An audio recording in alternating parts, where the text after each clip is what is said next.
নমস্কার বন্ধুরা, আজকে আমি ইলিশ মাছের মাথা দিয়ে গাটি কচুর দুর্দান্ত স্বাদের একটি রেসিপি আপনাদের সঙ্গে শেয়ার করব, যেটা গরম ভাতের সঙ্গে অসাধারণ লাগে।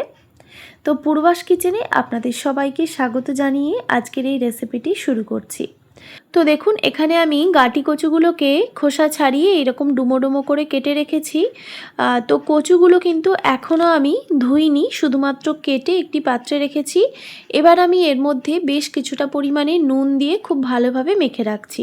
প্রায় 15 মিনিট মতো এইভাবে রেখে দেব।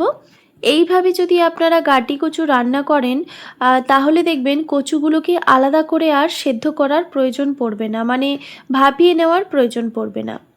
এরপর দেখুন, এখানে আমি দুটো ইলিশ মাছের মাথা নিয়েছি। মাথাগুলোকে মাছ বরাবর এইভাবে কেটে নিয়েছি। তারপর এই মাছের মধ্যে পরিমাণ মতো নুন আর হলুদের গুঁড়ো খুব ভালোভাবে মেখে নিচ্ছি। তো মাছের মধ্যে নুন হলুদ মাখা হয়ে গেছে। এবার আমি এটিকে সাইডে সরিয়ে রাখছি। তারপর একটি কড়াইতে দিয়ে দিচ্ছি পর্যাপ্ত পরিমাণে সর্ষের তেল। রান্নাটা সর্ষের তেল দিয়েই করার চেষ্টা করবেন, কারণ এই রান্নাটা সর্ষের তেল দিয়ে করলেই বেশি ভালো লাগে। তারপর দেখুন, তেলটা খুব ভালোভাবে কড়াইয়ের চারপাশে ছড়িয়ে দিয়েছি। এবার যে আমি নুন হলুদ মেখে রেখেছিলাম মাছের মাথাগুলোতে, সেই মাছের মাথাগুলো আমি এখানে ভেজে নেব।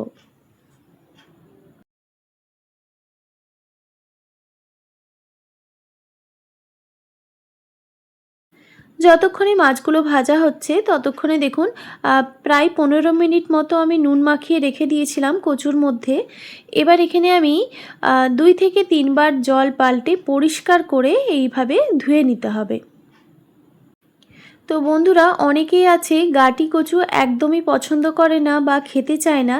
তো আপনারা কিন্তু এই ইলিশ মাছের মাথা দিয়ে একবার বানিয়ে দেখুন। এই রকম পদ্ধতিতে খুবই কম তেল মশলায় কিন্তু এই রেসিপিটা হয়ে যায়। তো দেখুন, কচুগুলোকে পরিষ্কার করে ধুয়ে নেওয়ার পর এখানে আমি একটা মশলা বেটে নেব। একটা মিক্সিং জারে দিয়ে দিচ্ছি টমেটো কুচি আর আদা কুচি। এরপর এখানে দিয়ে দিচ্ছি 1 টেবিল চামচ পরিমাণে গোটা জিরে বা সাদা জিরে। এরপর এখানে দিয়ে দিচ্ছি গোটা ধনে। এরপর সামান্য পরিমাণে জল দিয়ে এটাকে খুব ভালোভাবে বেটে নিতে হবে। তো দেখুন, মশলাটা কিন্তু খুব সুন্দরভাবে আমি বেটে নিয়েছি, একদম মিহিভাবে। তো এইভাবেই কিন্তু মশলাটা বেটে নিতে হবে। এবার এটিকে আমি সাইডে সরিয়ে রাখছি, পরে ব্যবহার করব। আর এই দিকে দেখুন, ইলিশ মাছের মাথাগুলো এক সাইডটা ভাজা হয়ে গেছে। এবার আমি আর এক সাইডটা উল্টে খুব ভালোভাবে ভেজে নেব। তো দেখুন, মাছগুলো কিন্তু দুই সাইড থেকেই খুব ভালোভাবে ভাজা হয়ে গেছে।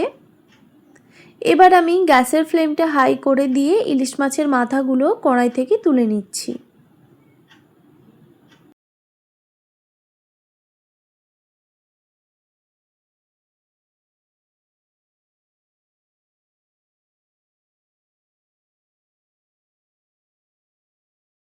তারপর কড়াইতে যেটুকু পরিমাণে তেল রয়েছে ওই তেলেই আমি বাকি রান্নাটা করব। এবার আমি ওই তেলের মধ্যে দিয়ে দিলাম একটা তেজপাতা আর হাফ টেবিল চামচ পরিমাণে কালো জিরে। এবার এই ফোড়নটা একটু ভাজা হয়ে গেলেই এখানে আমি দিয়ে দিচ্ছি বেশ কয়েকটা কাঁচা লঙ্কা। কাঁচা লঙ্কাটাও একটু তেলের মধ্যে হালকা করে ভেজে নিতে হবে। তো ফোড়নটা ভাজা হয়ে গেলে এখানে আমি গাটি কচুগুলো যে ধুয়ে রেখেছিলাম সেই কচুগুলো এর মধ্যে দিয়ে দিচ্ছি।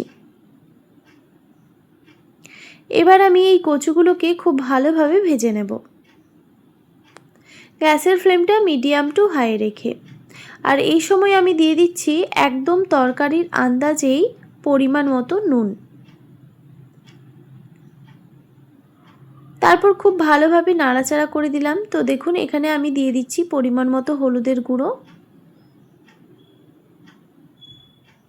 এবার নুন আর হলুদটা দেওয়ার পর খুব ভালোভাবে নাড়াচাড়া করে নিতে হবে। তারপর একটি ঢাকনা দিয়ে ঢেকে রেখে দিতে হবে, যাতে কচুগুলো একটু সেদ্ধ মতো হয়ে যায়। তো কিছুক্ষণ পর আমি ঢাকাটা সরিয়ে নিলাম।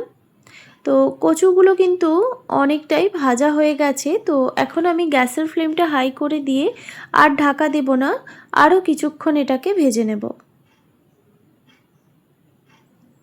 তো আরও কিছুক্ষণ ভেজে নেওয়ার পর যে আমি মশলাটা বেটে রেখেছিলাম মিক্সিতে, সেই মশলাটা এখানে আমি কিছুটা পরিমাণে দিয়ে দিলাম।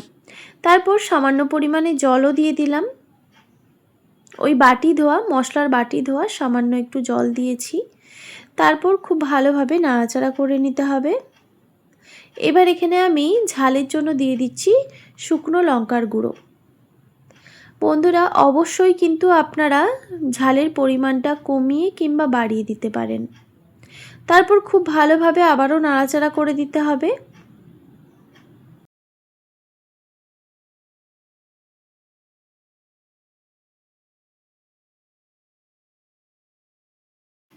তো মশলাটা কিন্তু আমি খুব ভালোভাবে কষিয়ে নিয়েছি, মশলা থেকে কাঁচা গন্ধটা চলে গেছে।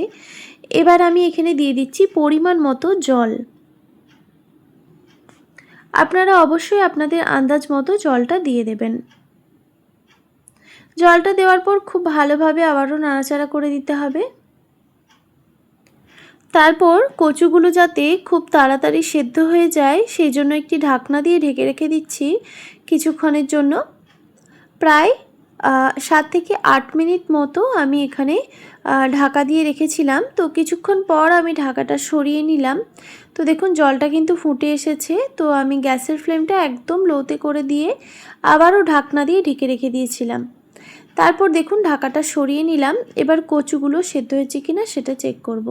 তো দেখুন কচুগুলো কিন্তু সুন্দরভাবে সুসেদ্ধ হয়ে গেছে, একদম গলে যাচ্ছে। তারপর খুব ভালোভাবে নাড়াচাড়া করে নিয়ে এবার এখানে আমি ভেজে রাখা ইলিশ মাছের মাথাগুলো দিয়ে দিচ্ছি।